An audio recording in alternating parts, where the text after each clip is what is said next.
Je m'appelle Samuel et, dans ma vie passée, j'étais un chef spirituel respecté dans l'ancienne ville de Jéricho. Mon existence suivait un rythme soigneusement orchestré, marqué par la prière, la contemplation et la dévotion à ma communauté.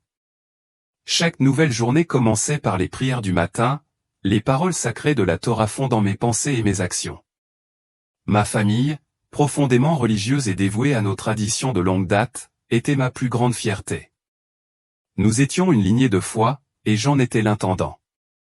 Mes croyances étaient fermes et inébranlables, du moins c'est ce que je croyais.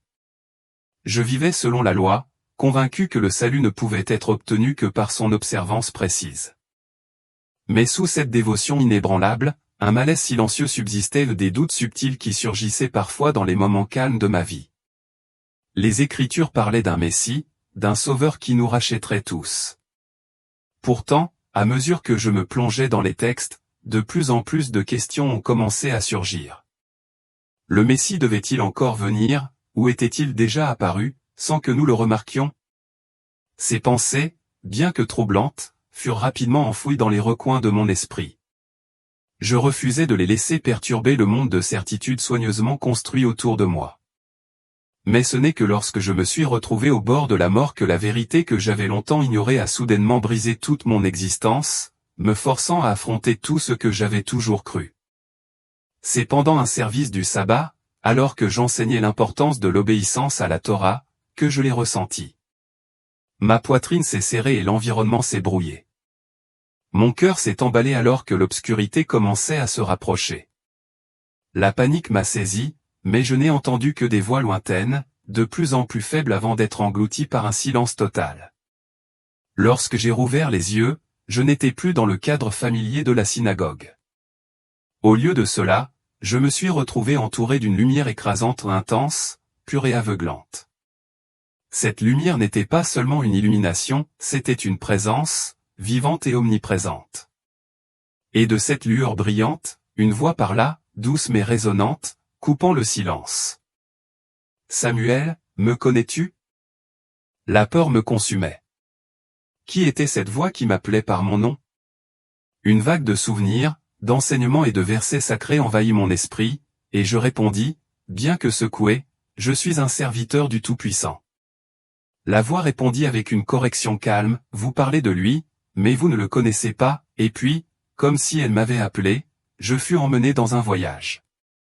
Ma vie se déroulait devant moi au chaque mot que j'avais prononcé, chaque prière que j'avais récitée, chaque acte de dévotion que j'avais accompli.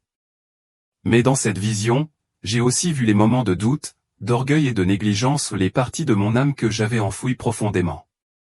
J'avais amené les autres à se concentrer sur des rituels et des lois, mais je n'avais pas réussi à leur enseigner la véritable essence du message de Dieu, l'amour qui transcende tous les commandements. Puis, devant moi, il est apparu une silhouette rayonnante et incomparable, le centre même de toute lumière et de toute grâce. Ses yeux rayonnaient d'un amour et d'une tristesse indescriptibles. « Je suis le Messie », a-t-il dit. Une vague d'incrédulité m'a envahi et j'ai reculé instinctivement. « Non », ai-je protesté, le Messie doit encore venir. Mais il a révélé les cicatrices sur ses mains et ses pieds. Il m'a montré la croix. Et à cet instant, j'ai su où tout ce que j'avais passé ma vie à chercher était déjà arrivé, et pourtant je l'avais rejeté. La vérité était désormais indéniable. J'avais passé toute ma vie à chercher un Messie qui était déjà arrivé, seulement pour l'ignorer. Mon engagement envers la tradition, envers la loi, m'avait aveuglé au cœur du message de Dieu. Le salut que je cherchais n'était pas dans la lettre de la loi mais dans l'incarnation vivante de l'amour et du sacrifice de Dieu, que je n'avais pas réussi à reconnaître. Mon monde a changé pour toujours, et avec lui, ma compréhension de la foi, de la rédemption et du but de ma vie. Quand je me suis réveillé, essoufflé, les ambulanciers m'ont informé que j'étais cliniquement mort depuis plusieurs minutes. Pourtant, à ce moment-là de la mort, j'avais entrevu la vérité, et rien dans ma vie ne serait plus jamais comme avant. Alors que j'étais étendu dans le silence stérile de la chambre d'hôpital, mon esprit était consumé par la vision. Comment était-ce possible? Le Messie n'était pas censé mourir sur une croix. Cela contredisait directement tout ce qu'on m'avait enseigné, tout ce en quoi j'avais cru pendant des années. Pourtant, peu importe à quel point j'essayais de le rejeter, je ne pouvais pas nier ce que j'avais vu. J'ai commencé à étudier les Écritures avec un regard neuf, les abordant comme si je les voyais pour la première fois.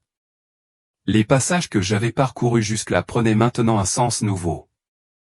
Ésaïe 53, par exemple, m'a sauté aux yeux avec une clarté indéniable, méprisé et abandonné des hommes, hommes de douleur et habitués à la souffrance. Il était blessé pour nos péchés. Comment avais-je pu passer à côté de cela? Ce n'était pas l'image du roi guerrier et triomphant Messie que j'avais désiré, c'était un serviteur souffrant, celui qui portait le poids des péchés de l'humanité. Ma famille a commencé à remarquer le changement en moi. Rivka, ma femme, a été la première à me demander « Pourquoi es-tu si distant ces derniers temps ?» a-t-elle demandé, avec inquiétude dans la voix. Je n'ai pas pu me résoudre à expliquer. J'avais peur des conséquences. Que penserait notre communauté? Que diraient mes pères? Lors de mon premier service à la synagogue après cette expérience, je me suis tenu à la chaire, tenant la Torah. Mes mains tremblaient et les mots devant moi semblaient différents maintenant, ils ne se contentaient plus de désigner la loi, mais le Messie qui avait accompli cette loi d'une manière que je n'avais jamais imaginée. J'ai commencé à poser des questions subtiles pendant les séances d'études, sondant soigneusement mes étudiants et mes collègues sur des passages comme Isaïe 53 et le psaume 22. Certains ont répondu avec curiosité, tandis que d'autres sont devenus sur la défensive, voire hostiles. Un soir, un collègue m'a pris à part après le cours, le visage tendu par l'inquiétude. « Samuel, ces questions que tu poses sont dangereuses. Ne t'écarte pas du chemin, m'a-t-il averti. » Mais malgré son avertissement, je ne pouvais pas faire taire les questions brûlantes en moi. La vérité était trop puissante pour être ignorée. Le tournant est arrivé lorsque j'ai rencontré un homme nommé Jonathan, un membre calme et discret de la synagogue que j'avais à peine remarqué auparavant. Après un service, il s'est approché de moi, hésitant un moment avant de parler. « Rabbi, a-t-il dit, sa voix prudente mais sincère, j'ai entendu certaines de vos questions. Je pense que vous cherchez quelque chose de plus. Puis-je partager quelque chose avec vous? » Au début, j'étais sur la défensive, méfiante à l'égard de cette conversation, mais sa sincérité authentique m'a désarmé.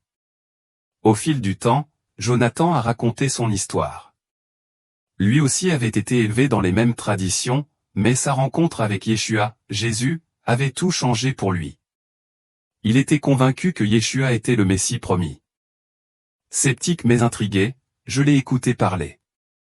Il m'a montré des liens dans les Écritures que je n'avais jamais envisagés ou des prophéties comme celle de Michée annonçant la naissance du Messie à Bethléem et la chronologie de Daniel qui pointe directement vers l'arrivée de loin. Pour la première fois, les pièces du puzzle ont commencé à se mettre en place.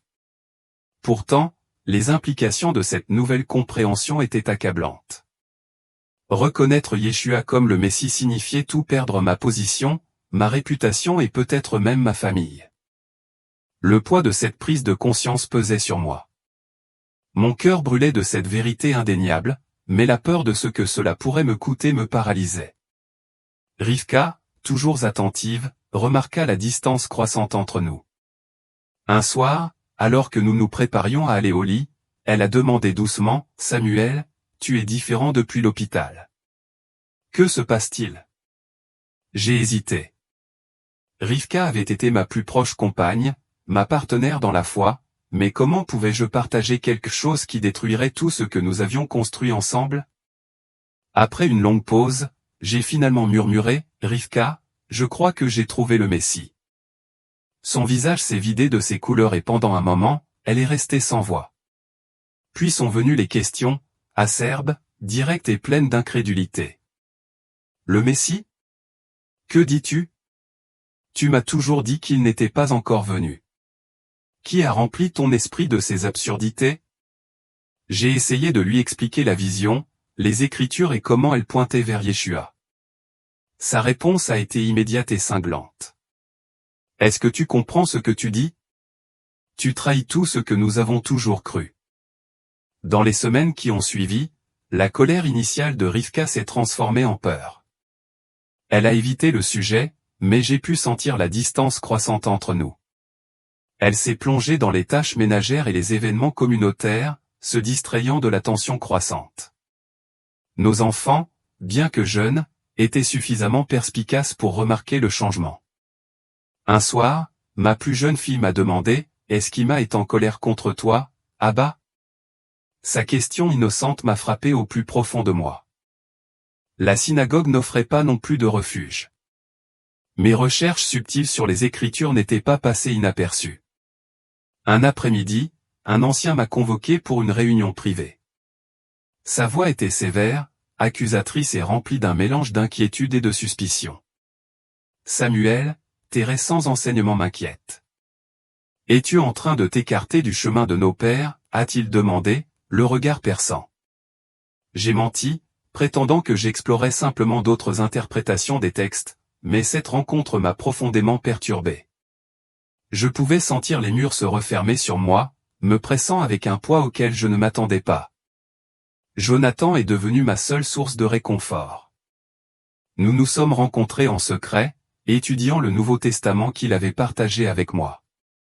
C'était une sensation étrange, comme si je découvrais une pièce manquante d'un puzzle que je n'avais jamais pleinement compris auparavant. Malgré ce sentiment de clarté, l'isolement commençait à me sembler insupportable. Mon monde, la famille, la foi et la communauté que j'avais toujours connue s'effondraient devant moi. La tension à la maison et à la synagogue a augmenté, atteignant un point de rupture que je n'avais pas prévu. Un matin, alors que j'étais assis à la table du petit déjeuner, Rivka m'a tendu une lettre, les mains tremblantes, ses yeux trahissant la tempête intérieure qu'elle essayait de contenir. « Elle vient du conseil de la synagogue », a-t-elle dit, la voix hachée. J'ai ouvert la lettre, en parcourant rapidement le contenu. C'était une convocation, une enquête officielle sur mes récents enseignements et les questions que j'avais soulevées. J'ai levé les yeux vers elle, mais elle a refusé de croiser mon regard. « Leur as-tu dit ?» Ma voix est sortie tendue, un mélange de peur et d'accusation. Son silence m'a répondu plus clairement que les mots ne le pourraient jamais. « Tu ne m'as pas laissé le choix », a-t-elle finalement dit, sa voix lourde de chagrin. « Ils doivent t'aider avant que tu ne perdes tout. » La douleur de ces mots m'a profondément blessé. J'avais envie de lui dire que je n'étais pas perdu, mais retrouvé dans une vérité que je commençais à peine à saisir. Mais il était clair que, pour elle, cette vérité n'était rien d'autre qu'une trahison.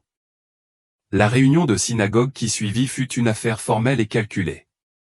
Les anciens étaient assis en cercle serré, leurs expressions froides et désapprobatrices tandis qu'ils m'examinaient avec des yeux inébranlables. Ils m'interrogeaient sans relâche, sondant chaque sermon que j'avais prêché, chaque écriture que j'avais mentionnée. Leurs accusations, bien que voilées, étaient acerbes et mordantes. « Vos interprétations sont troublantes, Samuel, » a dit un ancien, la voix lourde de désapprobation. « Elles s'écartent des enseignements de nos pères. Es-tu influencé par des idées extérieures ?»« Non, » ai-je répondu, ma voix calme, bien que mon cœur s'emballe. « Je cherche simplement à comprendre les Écritures plus profondément. » La réponse n'était pas suffisante. Un autre ancien s'est penché en avant, sa voix plus froide, plus menaçante. « Soyez prudent, Rabbi. Le chemin de l'hérésie est glissant. » Quand je suis rentré à la maison, Rivka m'attendait, le visage inquiet, la posture raide. « Qu'ont-ils dit ?» demanda-t-elle, la voix tremblante d'espoir que j'avais renoncé aux idées qui déchiraient notre famille. « Ils m'ont conseillé de rester dans le droit chemin, » répondis-je doucement, en essayant de garder une voix calme. « Et toi, le feras-tu » Sa question restait en suspens comme un poids, et je ne pouvais me résoudre à y répondre.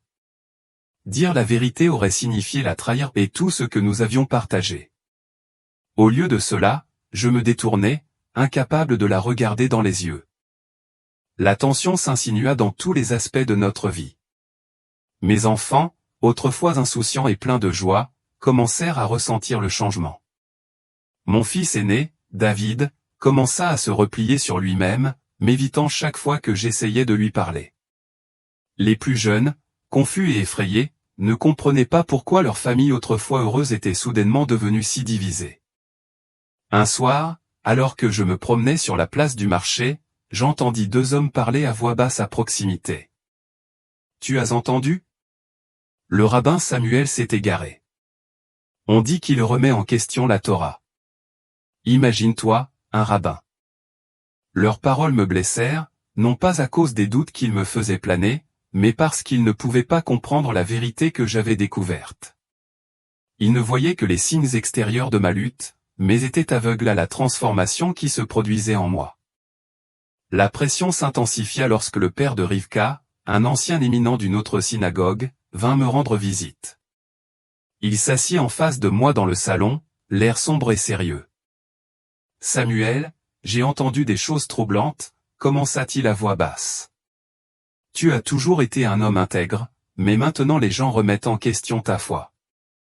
Comprends-tu ce que cela pourrait faire à la réputation de ta famille ? » « Je comprends, » dis-je prudemment, « mais je n'abandonne pas ma foi.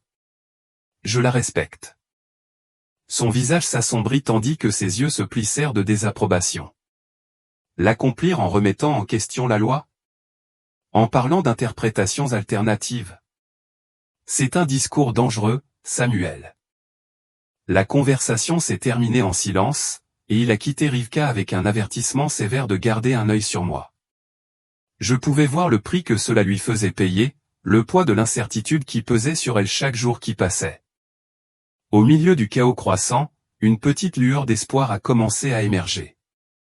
Jonathan, mon ami qui avait partagé son témoignage avec moi en premier, m'a présenté à un groupe secret de croyants juifs en Yeshua. Ils se sont rencontrés dans l'ombre, loin des regards vigilants de la communauté. Au début, j'ai hésité à les rejoindre. L'idée me semblait une profonde trahison de tout ce que j'avais connu, de la fondation sur laquelle j'avais construit ma vie. Mais alors que je m'asseyais parmi eux et que j'écoutais leurs histoires ou des histoires de transformation, de grâce j'ai commencé à ressentir un sentiment d'appartenance que je n'avais pas ressenti depuis des semaines. Un homme m'a raconté comment il avait perdu son poste de scribe après avoir accepté Yeshua, mais qu'en retour il avait gagné quelque chose de bien plus grand, une relation personnelle avec le Messie. Une autre femme a raconté qu'elle avait été rejetée par sa famille, mais qu'elle était restée ferme dans sa foi, son cœur inébranlable. Leur courage face au rejet et à la perte m'a rempli d'un sentiment d'espoir que je n'avais jamais connu auparavant. Malgré les difficultés qu'ils avaient endurées, leur joie était indéniable. C'est alors que j'ai réalisé que je n'étais pas seul dans ce voyage. D'autres avaient parcouru ce chemin difficile avant moi, d'autres qui comprenaient le prix et la récompense. Lorsque j'ai quitté la réunion ce soir-là, Jonathan marchait à mes côtés, ses paroles pleines de sagesse. « Samuel, dit-il doucement, le chemin est étroit et difficile, mais il mène à la vie. Ne perds pas courage. » Ces paroles sont restées en moi longtemps après la fin de la soirée, comme un phare au milieu de mes luttes. Mais en rentrant chez moi ce soir-là, le doute et la peur se sont installés. Combien de temps allais-je perdre avant de pouvoir vraiment suivre le Messie ? Les fissures dans ma vie s'élargissaient de jour en jour. Les émotions de Rivka oscillaient entre le chagrin et la colère, comme si elle ne savait pas si elle devait pleurer l'homme qu'elle avait épousé ou se battre pour la famille qu'elle craignait de voir disparaître. Nos conversations étaient devenues tendues, et la chaleur que nous partagions autrefois semblait être un lointain souvenir, s'effaçant à chaque instant. Un soir, après que les enfants se soient couchés, Rivka m'a confronté dans la cuisine. Sa voix tremblait tandis qu'elle parlait, ses mots mêlés d'une douleur profonde que je ne pouvais ignorer. « Samuel, commença-t-elle, les yeux emplis d'angoisse, comprends-tu ce que tu nous fais ? Les enfants entendent les murmures. David rentre de l'école et les autres garçons se moquent de lui. Ce n'est pas seulement à propos de toi. Tu es en train de ruiner notre famille. » Je posai ma main sur le comptoir pour me calmer, mais aucun soutien physique ne parvint à calmer mon cœur. Rivka, je t'aime. J'aime notre famille. Mais ce n'est pas quelque chose que j'ai choisi. C'est la vérité que j'ai trouvée. Comment puis-je l'ignorer, suppliai-je, ma voix à peine plus haute qu'un murmure. Comment peux-tu nous ignorer, s'exclama-t-elle, sa frustration bouillonnant. Tu es censé diriger cette famille, pas la déchirer. Ces mots me transpercèrent comme un poignard, et je sentis le poids de la vérité s'enfoncer plus profondément. Elle avait raison. Ma transformation n'était pas seulement mon parcours, elle affectait chaque personne de ma vie, que je le veuille ou non. David, mon fils aîné, s'était éloigné de plus en plus chaque jour qui passait. Autrefois avide d'apprendre, de suivre mes traces, il m'évitait désormais complètement. Un soir, je l'ai trouvé assis seul dans sa chambre, le regard vide fixé sur le mur. « David, dis-je doucement en m'approchant de lui, pouvons-nous parler ?» Il ne se retourna pas, son corps raide et inflexible. « Pourquoi ? » « Pour que tu m'en dises plus sur la façon dont tu as trahi tout ce que tu m'as appris, » répondit-il, sa voix froide, pleine d'amertume et de douleur. « David, essayai-je de le joindre, ma voix se brisant, je n'ai rien trahi. J'ai trouvé l'accomplissement de tout cela. La chose même que nous attendions. » Il se tourna alors, le visage déformé par un mélange de larmes et de colère. « Les enfants à l'école t'appellent hérétique. Ils disent que notre famille est maudite. Tu as ruiné ma vie, Abba. » Je tendis la main vers lui, voulant le réconforter, lui expliquer, mais il s'écarta violemment, me claquant la porte au nez. Le rejet auquel j'ai été confronté ne se limitait pas à ma famille. Il s'est répandu dans tous les recoins de ma vie. Mes étudiants ont commencé à cesser de venir à mes études de la Torah, leur visage évitant le mien quand ils me voyaient dans la rue. Les amis qui m'accueillaient autrefois à bras ouverts traversaient maintenant la rue pour éviter même une brève conversation. Les commerçants, autrefois amicaux et bavards, me tendaient maintenant des marchandises sans même un regard, leur visage détourné. Le monde que j'avais connu, le monde que j'avais construit autour de ma foi, s'effondrait. L'isolement était étouffant, mais au milieu de la solitude, je savais que j'avais fait un pas sur un chemin qui ne pouvait pas être annulé. La vérité que j'avais trouvée en Yeshua m'avait changé, mais elle m'avait aussi coûté plus que je ne l'aurais jamais imaginé. Un soir, alors que je rentrais chez moi après une réunion secrète de croyants, je me suis soudain retrouvé face à un groupe d'hommes dans une ruelle sombre. Rabbi Eliahu, ricana l'un d'eux, la voix pleine de moquerie. « Où devrions-nous vous appeler autrement maintenant ? » « Je ne veux pas d'ennui, » répondis-je calmement, malgré mon cœur qui battait fort dans ma poitrine. « Les ennuis te veulent, » grogna un autre homme en s'approchant. « Nous ne te laisserons pas corrompre cette communauté. » Avant que je puisse répondre, un poing s'est heurté à mon estomac, envoyant une douleur aiguë dans mon corps et me coupant le souffle. Les hommes n'ont pas perdu de temps. Ils ont disparu dans l'ombre aussi vite qu'ils étaient apparus. À bout de souffle, je suis rentré chez moi en titubant, me tenant le côté. Quand j'ai atteint la porte, j'ai trouvé Rivka qui m'attendait, les yeux écarquillés d'inquiétude. « Que s'est-il passé » halta-t-elle, se précipitant pour m'aider. « Juste des hommes qui font connaître leurs sentiments, dis-je, ma voix tendue alors que je grimaçais de douleur. Elle m'a aidé à entrer dans la maison et m'a assis sur une chaise. Ses mains tremblaient alors qu'elle soignait soigneusement mes bleus. Le silence entre nous était épais, mais après quelques instants, elle a murmuré à travers ses dents serrées, « Est-ce ce que ta vérité apporte ?» Sa voix était empreinte d'une profonde tristesse, d'un mélange de douleur et d'humiliation que je ne pouvais ignorer. Je voulais la rassurer, lui promettre que les choses s'amélioreraient, que tout cela en vaudrait la peine à la fin. Mais je ne pouvais pas mentir. Le chemin que j'avais choisi était difficile, et je n'avais aucune assurance quant à où il me mènerait ou à ce que j'allais perdre de plus. Au milieu de toute cette agitation, je me suis accroché au moment de grâce que je trouvais dans des réunions secrètes avec d'autres croyants. Ces réunions sont devenues mon sanctuaire. C'est là que j'ai rencontré Rachel, une veuve dont la foi en Yeshua lui avait tout coûté. Rejetée par sa famille, elle m'a parlé avec une paix que j'ai trouvée presque impossible à comprendre. « Comment supportes-tu cela ?» lui ai-je demandé un soir après une réunion. Elle a souri, une force tranquille dans les yeux. Je supporte parce qu'il a supporté pour moi. Cette vie est temporaire, mais son royaume est éternel. Ces paroles m'ont profondément frappé, un phare dans l'obscurité accablante. Pourtant, même si ces rencontres me redonnaient de la force, je ne pouvais pas me débarrasser du poids de la souffrance de ma famille. Un soir, alors que j'étais agenouillé en prière dans le salon, j'ai senti une présence qui emplissait l'espace de chaleur et de lumière. Ce n'était pas quelque chose que je pouvais voir, mais c'était tangible, comme si l'air autour de moi avait changé. Une voix, douce mais ferme, semblait parler directement à mon cœur, « Suis-moi, et je ferai de vous des pêcheurs d'hommes. » Les larmes coulaient librement sur mon visage tandis que je ressentais la confirmation indubitable de mon chemin. C'était comme si Yeshua lui-même me parlait directement, affirmant mon cheminement. Et pourtant, même dans ce moment de lucidité, je savais que la route à venir serait semée d'embûches. Lorsque Rivka est descendue et m'a vu à genoux, elle s'est arrêtée sur le pas de la porte, m'observant pendant un long moment. Pour la première fois depuis des semaines, son expression s'est adoucie, même si elle portait toujours le poids de sa douleur. « Eliahu, dit-elle doucement, sa voix à peine un murmure, je ne comprends pas ce qui t'arrive, mais je ne peux pas continuer à me battre comme ça. Si tu veux te ruiner, je ne peux pas t'en empêcher. Mais s'il te plaît, ne nous entraîne pas avec toi. » Ces paroles me frappèrent profondément, un rappel brutal du prix que je payais pour avoir suivi la vérité. La tension entre nous était devenue insupportable, mais ce n'était rien comparé au trouble que je ressentais en moi-même. J'avais atteint un point où la vérité brûlait si profondément dans mon âme, mais le monde autour de moi semblait se refermer sur moi. Chaque jour me semblait être une bataille, et chaque nuit, je restais éveillé, me demandant si j'avais fait le bon choix.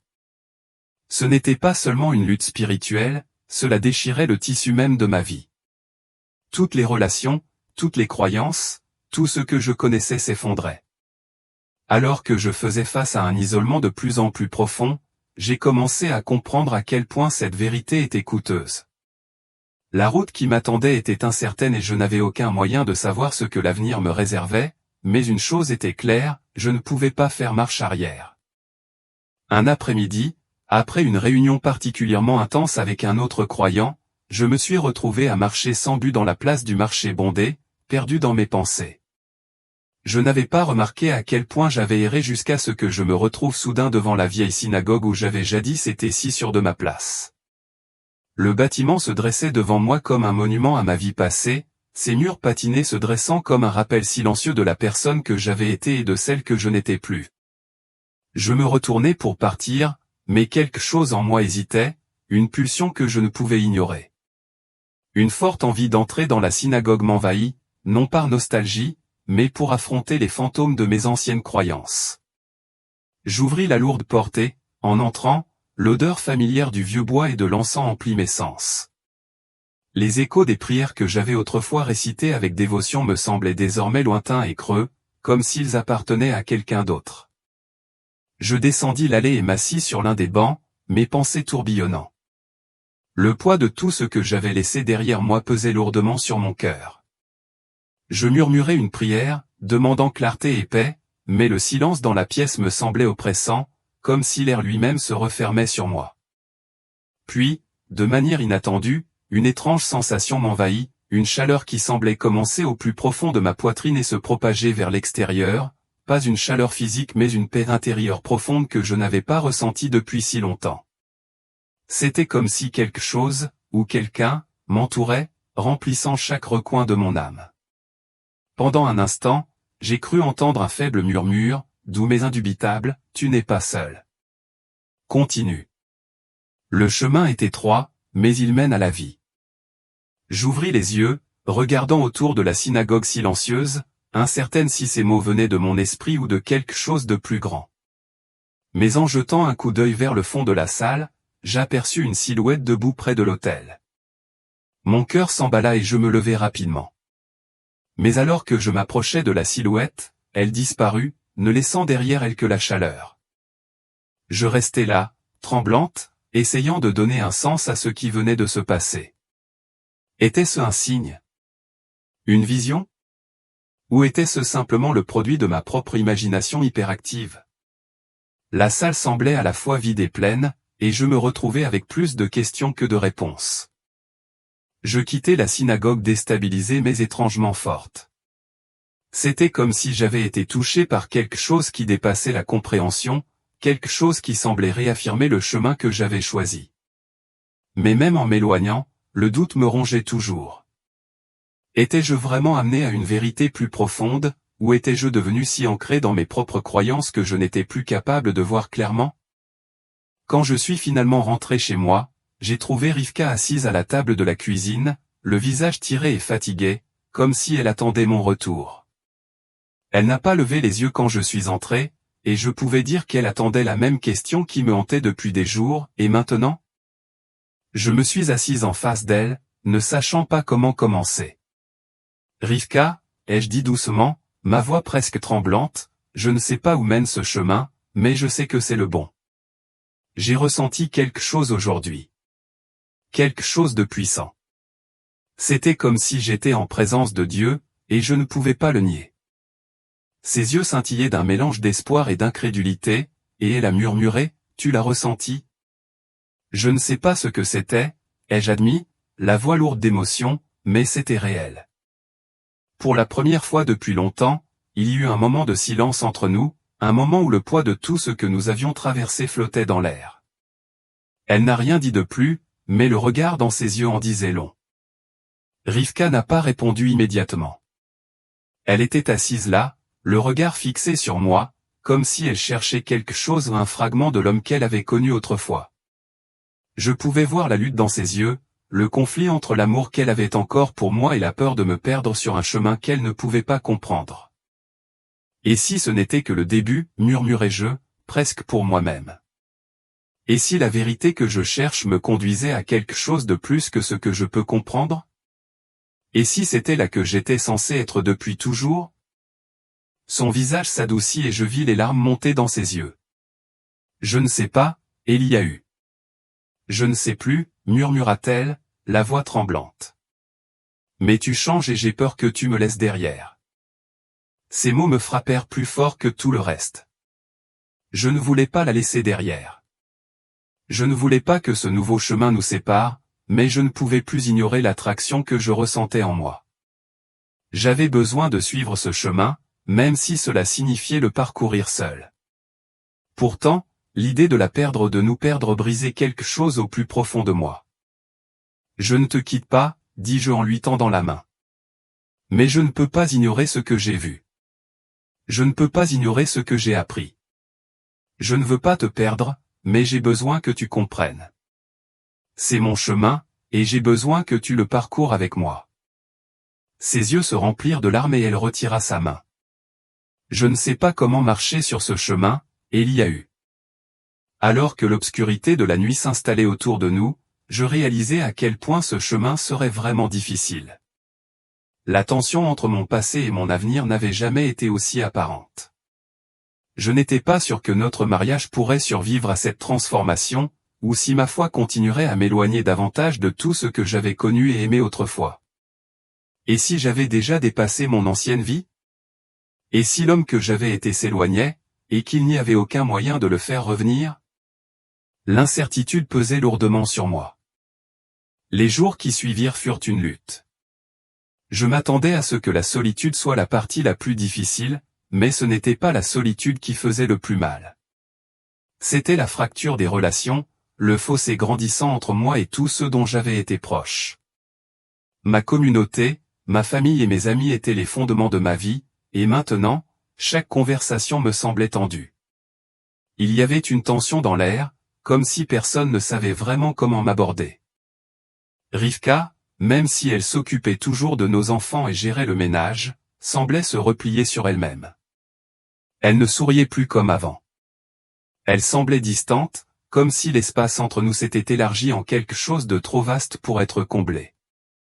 Je pouvais sentir sa peur de me perdre, mais je pouvais aussi sentir sa frustration et sa confusion. Elle me regardait partir à la dérive, et même si je savais qu'elle m'aimait, je sentais que la distance entre nous devenait incontrôlable. David, mon fils aîné, avait commencé à me parler plus fréquemment, mais ses mots étaient amers, pleins de douleur et de ressentiment.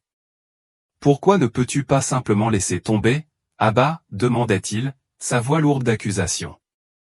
Nous allions bien avant tout cela. Nous étions une famille. La douleur dans sa voix me blessa profondément.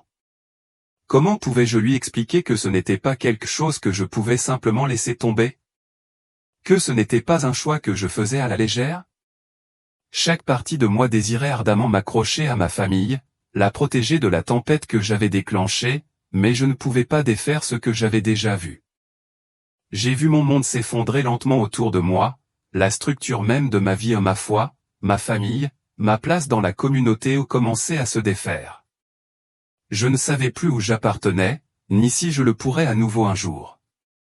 Mais une chose était sûre, je ne pouvais pas cesser de chercher la vérité. Même si cela signifiait tout perdre. Je voulais expliquer à David, l'aider à comprendre ce qui m'était arrivé, mais comment le faire? Comment pouvais-je lui transmettre une transformation si profonde, si spirituelle, qu'elle défiait tout ce qu'il avait été élevé à croire? Chaque fois que j'essayais d'expliquer, j'avais l'impression que mes mots ne parvenaient pas à saisir l'essence du changement que j'avais subi. Comment expliquer la paix, la certitude, la présence que j'avais trouvée, alors que seuls ceux qui en avaient fait l'expérience pouvaient vraiment comprendre? Puis, un soir, alors que je passais devant la chambre de David, je l'ai entendu parler à son jeune frère, Isaac. Ses paroles étaient dures, remplies d'une amertume évidente. Papa est devenu fou, Isaac. Il n'est plus le même. Mon cœur s'est serré en entendant le caractère définitif de sa voix, la façon dont il s'était éloigné de moi, ne me voyant plus comme le père qu'il avait autrefois guidé, mais comme un étranger. C'est à ce moment-là que le poids de la situation m'a vraiment frappé. Ce n'était plus seulement une question de croyance. Il s'agissait d'une fracture dans notre relation, d'une distance qui se creusait entre nous et que je ne savais pas comment combler. La seule personne qui ne semblait pas affectée par ma transformation était Myriam, ma plus jeune fille. Elle était encore suffisamment innocente pour m'accepter telle que j'étais sans poser de questions, son amour pour moi était inébranlable. Je me suis retrouvé à la serrer plus souvent contre moi, trouvant du réconfort dans sa douce étreinte, dans la pureté de son amour. Mais même elle a commencé à poser des questions, l'innocence de l'enfance commençant à céder la place à la curiosité. « Papa, pourquoi ne vas-tu plus à la synagogue ?» demanda-t-elle un soir, ses grands yeux remplis d'émerveillement. Comment pouvais-je lui répondre?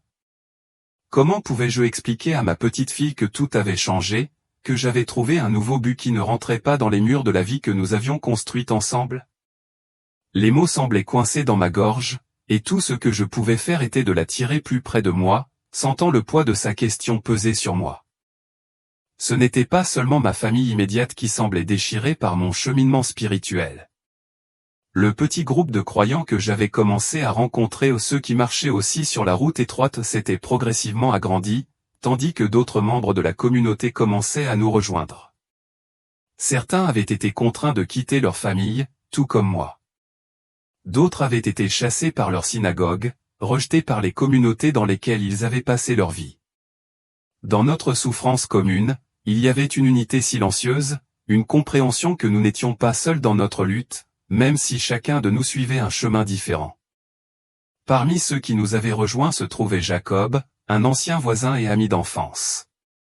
Jacob avait toujours été une figure respectée dans notre communauté, un homme dont tout le monde appréciait les opinions. Son nom était synonyme de sagesse, de tradition et de loyauté envers notre foi. Mais maintenant, lui aussi avait commencé à se poser des questions, ses croyances autrefois fermes vacillant face à quelque chose qu'il ne pouvait pas expliquer. « Tu n'es pas le seul à lutter, et il y a eu, » avoua Jacob un soir, après la fin de la réunion et le départ de tous les autres. Nous nous sommes assis ensemble dans le silence de la pièce, le doux bourdonnement de la ville à l'extérieur nous atteignant à peine. J'ai été au temple tous les jours de ma vie, j'ai prié, j'ai étudié, mais il me manque quelque chose. Je ne peux pas l'expliquer.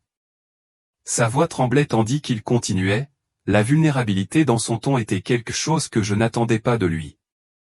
Ce que tu as trouvé, c'est différent, mais je me demande si c'est réel ou si tu as été trompé. Ces paroles m'ont frappé plus fort que je ne l'aurais cru. Jacob avait toujours été celui qui cherchait des réponses, qui se tournait vers la tradition et les Écritures avec une confiance inébranlable. L'entendre remettre en question sa foi si ouvertement était à la fois un soulagement et un fardeau. Cela signifiait que je n'étais pas seul dans mes doutes, mais cela m'a aussi fait me demander si je ne conduisais pas les autres sur un chemin dont je n'étais pas sur moi-même. Je ne sais pas, Jacob, ai-je dit doucement, ma propre voix trahissant mon incertitude. Je n'ai pas toutes les réponses. Mais ce que j'ai vécu est réel pour moi.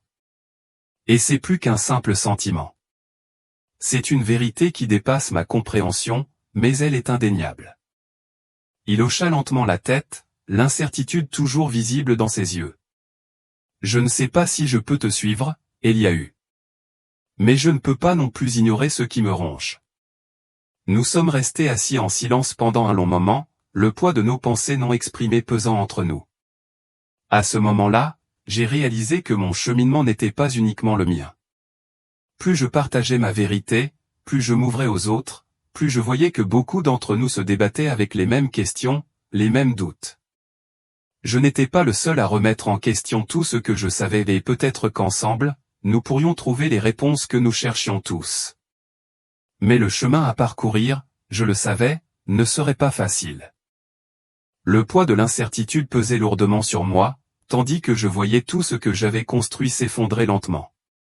Autrefois, j'étais un homme qui trouvait du réconfort dans la certitude, dans la tradition, dans les coutumes établies de notre communauté. Mais maintenant, je m'aventurais dans un monde qui me semblait à la fois étranger et familier, un monde qui semblait promettre quelque chose de plus grand mais qui exigeait aussi tout ce que j'avais connu. J'avais toujours été fier de ma place dans la synagogue, fier de mon rôle d'enseignant, de guide pour les autres. Mais maintenant, cette identité même était remise en question, non seulement par la communauté, mais par la personne que j'étais devenue. Je ne pouvais plus ignorer l'agitation en moi, la conviction profonde que ce que j'avais découvert, la vérité que j'avais trouvée n'était pas quelque chose que je pouvais facilement rejeter. Il ne s'agissait pas seulement d'un débat intellectuel ou d'un raisonnement théologique, c'était quelque chose de plus profond, quelque chose que je pouvais ressentir au plus profond de mon être. Mais le prix de cette vérité était élevé. Toutes mes relations étaient mises à l'épreuve, poussées jusqu'à leur point de rupture. Ma famille, celle que j'aimais le plus, semblait s'éloigner de moi de jour en jour. Rivka, autrefois ma confidente la plus proche, me semblait désormais une étrangère. Sa douleur et sa confusion étaient évidentes dans chacun de ses mots, dans chacun de ses regards. Je sentais sa peur grandir, peur non seulement de ce que j'avais accepté, mais aussi de ce que cela signifiait pour notre avenir. Comment pouvait-elle me faire confiance alors que je n'appartenais plus pleinement au monde que j'avais toujours connu? L'amertume de David continuait de s'envenimer, et j'avais de plus en plus de mal à l'atteindre. Ces mots me blessaient plus profondément que n'importe quelle blessure physique. Pourquoi ne peux-tu pas simplement laisser tomber, Abba? Nous allions bien avant tout cela. Nous étions une famille. Je pouvais voir la confusion dans ses yeux, la douleur. Il ne me voyait pas seulement comme un homme qui avait changé, il me voyait comme un homme qui l'avait trahi, un homme qui avait détruit tout ce qu'ils avaient connu. Comment pouvais-je expliquer que je ne les avais pas abandonnés, que je cherchais quelque chose de plus? Comment lui faire comprendre que ce n'était pas seulement une question de croyance, mais une question de vérité, une vérité que je ne pouvais plus ignorer? Les conversations avec Jacob étaient devenues une bouée de sauvetage pour moi. C'était comme si nous étions deux hommes échoués sur une île déserte, trouvant du réconfort l'un dans l'autre alors que le monde autour de nous s'effondrait. Mais même Jacob, qui avait été autrefois si sûr de sa foi, commençait à tout remettre en question. Je ne sais plus quoi croire, Eliahu, m'a-t-il avoué un soir, la voix tendue. Mais je ne peux ignorer ce que je vois en toi. Quoi que ce soit, c'est réel. Je pouvais voir le conflit dans ses yeux, le même conflit qui bouillonnait en moi. Il voulait croire, mais la peur le retenait, la peur de tout perdre, la peur d'être ostracisé. Il n'était pas seul. Je ressentais la même attirance, la même peur. Mais chaque jour qui passait, je réalisais que ma décision de suivre ce chemin ne concernait pas que moi. Il s'agissait d'une vérité qui avait le pouvoir de tout changer, mais la seule façon de la vivre était de l'accepter pleinement, sans réserve. Les visites d'autres membres de la communauté, ceux qui avaient commencé à remettre en question leurs propres croyances, devinrent plus fréquentes. Une révolution silencieuse se produisit, une révolution qui ne pouvait être arrêtée. Des gens comme Jacob, comme Aaron, avaient été élevés dans les mêmes traditions, mais ils commençaient à voir que notre foi était plus profonde que ce qui leur avait été transmis. Il y avait quelque chose de plus profond, quelque chose que nous ne pouvions pas vraiment exprimer avec des mots, mais quelque chose que nous reconnaissions tous. Et puis, un après-midi, Aaron, autrefois mon ami le plus proche, est venu me rendre visite. L'expression de son visage m'a tout dit avant même qu'il ne parle. Eliahu, a-t-il dit d'une voix froide, tu as dépassé les bornes. Nous avons tous entendu les rumeurs, et je ne peux pas rester les bras croisés pendant que tu éloignes les gens de la foi. J'ai essayé de rester calme, de m'accrocher à la paix que j'avais trouvée au milieu de cette tempête. Aaron, je n'ai mené personne nulle part, ai-je dit. J'ai seulement partagé ce que j'ai vécu. Il ne s'agit pas de diriger, il s'agit de vérité. Et c'est tout ce que je peux offrir. Son visage s'est durci et j'ai pu voir la colère dans ses yeux. Ce n'est pas la vérité. Tu as changé, Eliahu. Tu n'es plus l'homme que j'appelais autrefois mon frère. Ces paroles m'ont blessé, mais elles ne m'ont pas brisé. L'homme que j'avais été n'était plus, et même si cela me faisait mal de l'entendre dire cela, je savais que c'était vrai. Je n'étais plus le même homme que j'avais été. La vérité m'avait changé, et cette transformation était irréversible. Alors qu'Aaron se tournait pour partir, ces derniers mots restaient en suspens dans l'air comme une condamnation à mort. Je prie pour toi, mon ami. Mais si tu continues sur cette voie, tu perdras tout. Souviens-toi de ça. Son avertissement était un lourd fardeau, que j'ai porté avec moi pendant des jours. Mais je savais, au fond de moi, que j'avais déjà tout perdu. J'avais perdu le respect de mes pairs, l'approbation de ma communauté et peut-être même de ma famille. Mais j'avais gagné quelque chose de bien plus précieux, un profond sentiment de paix, celui de savoir que je marchais sur le chemin que j'étais censé emprunter. Et pourtant, les jours qui ont suivi ont été comme un tourbillon. Chaque instant semblait m'éloigner davantage de la vie que j'avais connue autrefois. Les fondements même de mon existence s'effondraient sous mes pieds, et je n'avais d'autre choix que de continuer à avancer. Il n'y avait pas de retour en arrière possible. La bataille intérieure faisait rage. J'étais déchiré entre l'homme que j'avais été et l'homme que je devenais. J'aspirais au réconfort de la certitude, à la sécurité de la tradition. Mais la vérité que j'avais découverte était quelque chose que je ne pouvais ignorer. Le chemin qui m'attendait était étroit, et je n'avais aucune idée de l'endroit où il me mènerait. Mais je savais une chose, je ne pouvais pas revenir en arrière. Pas maintenant. Pas après tout ce que j'avais vu, tout ce que j'avais vécu. La peur de tout perdre était réelle, mais la peur de vivre dans le mensonge était encore plus grande. Je restais là, les mots de mon père suspendus dans l'air comme un poids invisible, pesant sur ma poitrine. Le caractère définitif de son ton ne laissait aucune place à la négociation, aucun espace à la compréhension. Ces mots n'étaient pas seulement un appel à retourner dans la famille dont j'avais fait partie autrefois, ils étaient une déclaration selon laquelle l'homme que je devenais ne pouvait plus appartenir au monde que j'avais laissé derrière moi. Le silence se prolongea tandis que je le regardais, voyant la douleur profonde dans ses yeux, les années de sacrifice, de dévouement, tout cela semblait soudain se dérouler devant lui. Et je sentais l'attraction du passé, l'attrait de la vie que j'avais connue autrefois, la vie qui avait eu un sens pour moi autrefois. Le monde que j'avais construit avec Rivka, les traditions transmises de génération en génération, le réconfort de savoir où je me situais dans la communauté où tout cela semblait me glisser entre les doigts, et pour la première fois, je ressentais tout le poids de ce que je perdais. Rivka se tenait derrière moi, le visage pâle, les yeux rougis par les pleurs. Je pouvais sentir sa peur sans me retourner.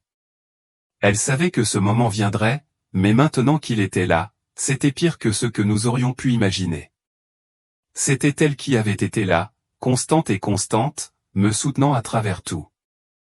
Et maintenant, elle me regardait comme si je lui échappais entre les doigts, comme si j'étais une étrangère, l'ombre de l'homme qu'elle avait aimé autrefois. Mais je ne pouvais pas regarder en arrière. Je ne pouvais pas me détourner de ce que j'avais trouvé. J'avais passé toute ma vie à chercher la vérité, le sens, et dans ce moment de silence à la synagogue, j'avais touché quelque chose de plus profond que je n'aurais jamais cru possible. Je ne pouvais pas effacer cette expérience. Je ne pouvais pas faire comme si le chemin que j'avais suivi ne m'avait pas ouvert les yeux sur une réalité plus réelle, plus vivante que tout ce que j'avais connu. J'ai regardé mon père, le cœur lourd du poids de sa déception, mais aussi avec un profond sentiment de détermination. Père, je t'aime. Et j'aime nos traditions. Mais ce que j'ai trouvé, ce que j'ai vu, ce n'est pas un rejet de ce que nous avons été, c'est l'accomplissement de tout ce que nous étions censés être. C'est difficile à expliquer, mais je ne peux pas le nier. Cette vérité n'est pas seulement une croyance. C'est la façon dont je suis censé vivre, et je ne peux pas m'en détourner. Son visage s'est déformé de frustration. Eliahu, s'il te plaît, il ne s'agit pas de vérité. Il s'agit de tromperie. Tu te laisses entraîner par des idées dangereuses. Tu te laisses entraîner dans quelque chose qui va déchirer cette famille. Je ne peux pas rester là à te regarder jeter tout ce que nous avons construit.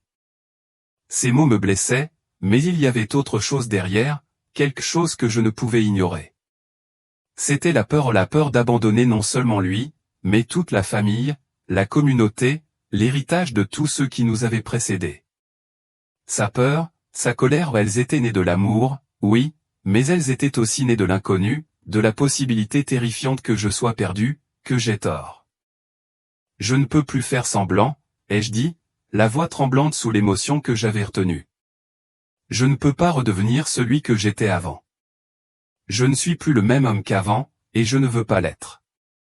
Le silence qui suivit me parut étouffant. Rivka fixait le sol, les mains jointes sur ses genoux. Les yeux de mon père me transperçaient, comme s'il essayait d'atteindre mon âme et de me ramener au bercail, à la vie qu'il avait connue si longtemps. Tu fais une erreur, dit mon père, sa voix plus basse maintenant, mais pas moins intense. Et quand tu t'en rendras compte, il sera trop tard. Tu auras tout perdu, et tu n'auras personne d'autre à blâmer que toi-même. Le caractère définitif de ces paroles résonna dans la pièce, et je sentis le poids du choix qui s'offrait à moi. Je pouvais faire demi-tour. Je pouvais abandonner ce chemin et retourner au confort de la tradition, à la vie que j'avais connue autrefois. Je pouvais être l'homme que mon père voulait que je sois, l'homme que Rivka voulait que je sois.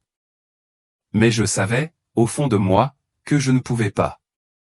Plus maintenant. Je dois suivre ce chemin, dis-je doucement. Je ne sais pas où cela mène, mais je sais que c'est la bonne. Je ne peux pas revenir en arrière. J'ai vu la douleur dans les yeux de mon père, et cela m'a brisé. Il a fait un pas en arrière, comme si je l'avais physiquement repoussé. Alors je ne peux pas rester à tes côtés, Eliahu. Si tu continues sur cette voie, je n'ai plus de place pour toi dans ma vie. Tu seras coupé, comme si tu étais un étranger pour moi. Ces mots ont été comme un coup final, la rupture définitive d'un lien que j'avais cru autrefois indestructible. Mais je ne pouvais pas changer d'avis. Je devais vivre avec, pour le meilleur et pour le pire. Alors qu'il partait, Rivka est restée silencieuse derrière moi, sa présence comme une ombre dans la pièce. La porte s'est fermée avec un léger clic, et je me suis retrouvé seul avec mes pensées, avec le poids de tout ce que je venais de perdre. La vérité que j'avais trouvée avait eu un prix énorme et douloureux. Mais alors que je me tenais là, sentant le vide dans la pièce où mon père venait de se trouver, je savais que j'avais fait le bon choix. La route qui m'attendait était incertaine, pleine de douleur et de rejet, mais c'était la seule route que je pouvais emprunter désormais. L'avenir n'était plus défini par le passé. C'était un nouveau départ, un chemin qui m'éloignerait de tout ce que j'avais connu, mais me rapprocherait de la vérité que j'avais trouvée. La pièce était pleine de tension, l'air était lourd de chagrin et du poids inexprimé de ce que je venais de décider. Rivka se tenait devant moi, son expression un mélange de chagrin et d'impuissance, ses mains tremblaient toujours alors qu'elle se tendait vers moi, mais s'arrêtait en plein vol, incapable de combler le fossé grandissant entre nous. Mon père était déjà à la porte, le dos tourné, prêt à partir sans un mot de plus. L'espace entre nous ressemblait à un abîme que j'avais créé en choisissant un chemin qu'aucun d'eux ne pouvait suivre. J'aurais voulu tendre la main à Rivka, lui dire que je ne voulais pas la perdre, qu'il ne s'agissait pas de l'abandonner, ni de notre famille. Mais les mots me semblaient inadéquats, incapable de combler le fossé entre mon ancienne vie et la nouvelle réalité qui était désormais la mienne. Je savais qu'aucune explication, aussi sincère soit-elle, ne lui ferait comprendre. Elle me regardait comme si j'étais devenue une étrangère, comme si l'homme qu'elle avait connu, celui avec qui elle avait construit sa vie, lui échappait sous les yeux. Je fis un pas vers elle, mais elle tressaillit, s'éloigna, ses yeux remplis de larmes me regardant avec un mélange d'incrédulité et de douleur. Elle voulait se battre pour nous, pour sauver ce que nous avions, mais elle ne comprenait pas pourquoi ce chemin, cette vérité, signifiait plus pour moi que tout le reste. J'aimerais pouvoir te faire comprendre, murmurai-je, la voix enrouée, le poids de la décision pesant sur moi. Mais je ne peux pas revenir en arrière. Je ne peux pas oublier ce que j'ai trouvé. Et je suis désolé. J'aimerais qu'il y ait une autre solution. Elle prit une profonde inspiration et je vis l'émotion brute dans ses yeux, l'amour, la peur et la résignation, tout cela mêlé. Je ne sais plus qui tu es, Eliahu. Et je ne sais pas combien de temps je pourrais rester avec quelqu'un qui choisit quelque chose d'aussi étranger, quelque chose qui nous déchire. Ces paroles m'ont fait plus mal que tout ce que j'avais entendu de toute la soirée. Elle ne parlait plus seulement de foi. Elle parlait de l'effondrement de notre monde commun, de la destruction de tout ce que nous avions construit. L'amour que nous avions partagé était désormais une chose fragile, suspendue dans l'air entre nous, et je pouvais voir le moment où elle savait qu'elle ne pourrait plus tenir. « Je ne peux pas te perdre, Eliahu, dit-elle doucement, la voix tremblante. Mais je ne peux pas te suivre sur ce chemin. Je ne sais pas où il mène, et j'ai peur de ce que cela va nous coûter. » Sa peur reflétait la mienne, mais je ne pouvais pas me résoudre à lui dire que ce nouveau chemin douloureux, incertain et semé d'embûches était le seul que je pouvais emprunter. Je savais depuis des semaines, voire des mois, que cette décision viendrait. Qu'un jour, je devrais choisir entre la vie que j'avais toujours connue et la vérité qui avait tout remodelé en moi. Et maintenant que le choix était venu, il me semblait à la fois insupportable et inévitable. Mon père, debout sur le pas de la porte, se retourna brièvement, le visage dur comme la pierre, la déception dans ses yeux presque insupportable. « Tu gâches ta vie, dit-il doucement, comme si les mots avaient perdu leur pouvoir mais s'accrochaient toujours à lui comme une malédiction. Je ne peux pas supporter ça. Et quand tu te rendras compte à quel point tu as tort, il sera trop tard. Tu seras seul, sans plus rien. » J'aurais voulu dire quelque chose, lui expliquer que je ne choisissais pas cela pour moi-même, mais pour la vérité que j'avais découverte. Je voulais lui dire que ce n'était pas un rejet de lui ou de notre famille, mais une adhésion à quelque chose de plus grand, quelque chose qui transcendait tout ce que nous avions connu. Mais les mots ne venaient pas. Son visage disait tout, il m'avait déjà abandonné, comme si le fils qu'il avait élevé n'existait plus. « Au revoir, Eliahu, dit-il, sa voix se brisant à mon nom. Puis, sans un mot de plus, il se tourna et partit, fermant la porte derrière lui avec une finalité qui résonna dans ma poitrine. La pièce était silencieuse, à l'exception du doux son des sanglots de Rivka. Je les avais perdus tous les deux. Pas seulement mon père, pas seulement ma femme, mais le monde entier que j'avais connu. Un monde de tradition, de certitude, d'appartenance. Tout cela m'échappait, et je ne pouvais rien faire pour l'arrêter. Je me suis effondré sur le canapé, mes mains tremblantes alors que je les posais sur mes genoux, essayant de me stabiliser.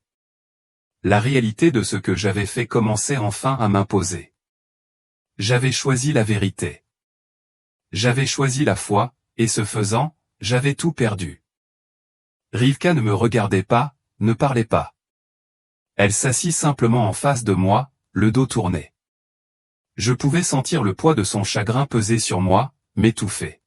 « Je ne sais plus quoi faire, dit-elle doucement, sa voix à peine audible. Je pensais te comprendre, Eliahu. Mais maintenant, j'ai l'impression de te perdre. Et je ne sais pas comment te retrouver. » J'aurais voulu lui tendre la main, la réconforter, lui faire oublier la douleur que j'avais causée, mais je savais que je ne pouvais pas. Le chemin que j'avais emprunté était trop loin, trop profondément ancré dans mon cœur. J'avais vu la vérité. Et même si cela me déchirait de voir la douleur dans ses yeux, je ne pouvais pas revenir en arrière. Le poids de la décision pesait lourdement sur moi. J'avais l'impression d'être au bord d'une falaise, et j'avais déjà fait le premier pas, sachant qu'il n'y avait pas de retour en arrière. Ma famille, ma communauté, mon passé, ils étaient tous derrière moi maintenant. Et tout ce que je pouvais faire, c'était croire que ce chemin, aussi douloureux soit-il, me mènerait à quelque chose de plus grand, à une vérité plus profonde que celle que j'avais jamais connue. Mais à ce moment-là, debout au bord du précipice de tout ce que j'avais perdu, je ne pouvais m'empêcher de me demander, est-ce que ça en valait la peine? En lisant la lettre de mon père, ces mots me semblaient à la fois un baume et un fardeau. Il y avait une certaine tendresse dans son message, une reconnaissance de l'amour qu'il avait encore pour moi, même s'il ne pouvait pas comprendre ou accepter pleinement le chemin que j'avais choisi.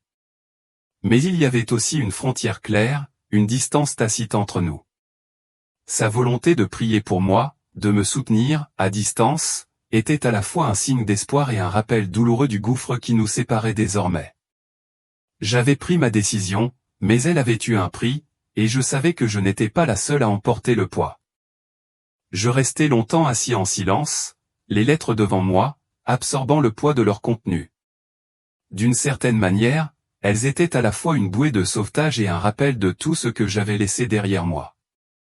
Les mots de Rivka ou sa volonté d'essayer, de comprendre, de marcher avec moi me semblaient un fil fragile qui pouvait potentiellement recoller les morceaux de notre vie. Mais la peur persistait toujours. Était-ce vraiment un nouveau départ, ou n'était-ce qu'un pont temporaire au-dessus d'un gouffre toujours plus grand? Il était clair que mon père et Rivka offraient tous deux quelque chose, de l'amour, de l'espoir et une chance de reconstruire. Mais la vérité était que je n'étais plus le même homme qui avait laissé ses relations derrière moi. J'avais parcouru ce chemin trop loin et le voyage était loin d'être terminé. Il était impossible de prédire où il me mènerait ou comment il se terminerait. La réalité de ma foi m'avait façonné d'une manière que je n'avais pas anticipée, et maintenant la question était de savoir si cela suffirait à reconstruire ce que j'avais perdu. Les semaines qui ont suivi ont été un mélange d'émotions, espoir, confusion, peur et le poids de la décision que j'avais prise. Je savais que la réconciliation, si elle était possible, prendrait du temps. Mais la volonté de Rivka de me faire confiance, de marcher à mes côtés, m'avait donné quelque chose à quoi m'accrocher. Ce n'était plus comme avant, mais c'était une nouvelle possibilité, une chance de trouver une nouvelle voie à suivre, ensemble. Il y avait encore des moments où je me sentais submergé par le doute, où le prix de ma foi semblait trop élevé à supporter. L'isolement, la perte de mon ancienne vie, la lutte pour maintenir les relations que j'avais autrefois considérées comme acquises, tout cela pesait lourdement sur mon âme. Mais la vérité qui m'avait transformé, la vérité que je ne pouvais plus nier, brûlait toujours en moi. C'était une lumière que je ne pouvais pas éteindre, quels que soient mes efforts.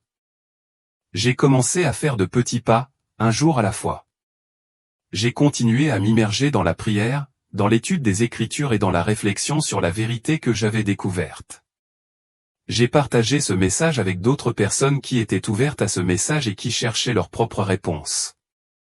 Et ce faisant, j'ai vu la même transformation qui m'avait changé commencer à prendre racine dans leur vie également. Plus je partageais, plus je réalisais que ce n'était pas seulement moi qui en souffrais, mais quelque chose de bien plus grand, quelque chose qui transcendait mes propres luttes et mes doutes. Mais même si je cherchais à partager le message qui m'avait changé, je savais que le chemin à parcourir serait difficile. Il y aurait plus de moments de peur, d'incertitude, de conflit. Mais je savais aussi que c'était un chemin que je devais parcourir. Et maintenant, pour la première fois depuis des semaines, je n'étais pas seul. La lettre de Rivka avait ouvert une porte, une lueur dans l'obscurité, et j'étais déterminé à la franchir, même si cela signifiait y aller étape par étape. Dans mon cœur, je priais pour pouvoir reconstruire ce qui avait été brisé, pour pouvoir trouver un moyen de réconcilier la foi qui m'avait changé avec l'amour que j'avais encore pour ma famille. Mais alors que je me tenais devant les ruines de mon ancienne vie, je savais que le chemin qui m'attendait ne serait pas facile. Il y aurait plus de choix, plus de sacrifices et plus de moments de doute. Mais j'avais choisi cette voie et je devais avoir confiance qu'elle me mènerait à quelque chose de plus grand que tout ce que j'avais laissé derrière moi. Et peut-être qu'avec le temps, ma famille Rivka, mon père et même la communauté dont j'avais fait partie comprendraient que la vérité que j'avais trouvée n'était pas un rejet d'eux, mais un appel à quelque chose de plus profond. Seul le temps nous le dira. En réfléchissant au chemin qui m'a amené à ce point, je suis frappé par tout ce qui a changé en si peu de temps. Les décisions que je pensais autrefois évidentes, les chemins que je croyais gravés dans la pierre, me semblent désormais si lointains, presque comme s'ils appartenaient à une autre personne. J'avais l'habitude de considérer la foi comme un ensemble de règles, un cadre qui offrait une certitude dans un monde chaotique. Mais la vérité plus profonde que j'ai fini par accepter est que la foi n'est pas une question de certitude. C'est une question de confiance. Ayez confiance en la sagesse de Dieu, en son plan et en sa présence, même lorsque tout le reste s'effondre. Le chemin a été douloureux. Il y a eu des moments où j'ai pensé que je ne pouvais pas continuer, où j'ai remis en question tout ce que je croyais. Il y a eu des nuits où je restais éveillé, déchiré entre l'amour que j'avais pour ma famille et la vérité que je ne pouvais plus nier. Le silence entre Rivka et moi était assourdissant, la distance entre mon père et moi semblait insurmontable, et le poids des choix que j'avais fait pesait sur moi, menaçant de me briser. Mais malgré tout cela, quelque chose de miraculeux s'est produit. Plus je cherchais Dieu, plus je ressentais sa paix. Plus je m'ouvrais à sa vérité, plus je trouvais la guérison dans la souffrance. Chaque jour, avec chaque prière, je me rétablissais un peu plus. J'ai appris que la guérison prend du temps. Que la rédemption ne se produit pas d'un coup. C'est un processus lent, parfois douloureux, mais c'est néanmoins un processus. Alors qu'Aaron parlait ce jour-là, j'ai senti le poids de ses paroles s'installer au plus profond de mon cœur. Il m'a rappelé que la transformation n'est jamais linéaire. Elle est remplie de revers et de triomphes, de moments de doute et de moments de lucidité. Mais la seule constante, le seul point d'ancrage à travers tout cela, c'est la présence de Dieu. Et c'est dans cette présence que j'ai trouvé la force d'avancer. La lettre de Rivka m'avait donné de l'espoir, mais les paroles d'Aaron m'ont rappelé que l'espoir seul ne suffisait pas. J'avais besoin de plus que du simple désir de réconciliation ou de l'espoir que les choses reviennent à la normale. J'avais besoin de mieux comprendre ce que signifiait marcher dans la foi, faire confiance au plan de Dieu, aussi douloureux soit-il. C'était le chemin que j'avais choisi, et je devais le parcourir, pleinement consciente du prix à payer. J'ai réalisé que le chemin qui m'attendait n'était pas de réparer le passé, ni de revenir à ce que j'avais perdu. Il s'agissait de créer quelque chose de nouveau, quelque chose qui naîtrait des leçons que j'avais apprises et de la vérité que j'avais trouvée. Ce ne serait pas facile. Il y aurait plus de sacrifices, plus de décisions difficiles et plus de moments de solitude. Mais je savais, au fond de moi, que c'était le chemin que je devais suivre. Et maintenant, alors que je me tiens ici aujourd'hui, je suis rempli de gratitude, non pas pour les difficultés, mais pour les leçons qu'elles m'ont enseignées. Je suis reconnaissante de la paix qui est entrée dans ma vie, la paix qui ne vient pas de la certitude, mais de la confiance. Je suis reconnaissante de la volonté de Rivka de marcher avec moi, d'essayer de comprendre la vérité que j'ai trouvée, même si elle n'a pas de sens pour elle.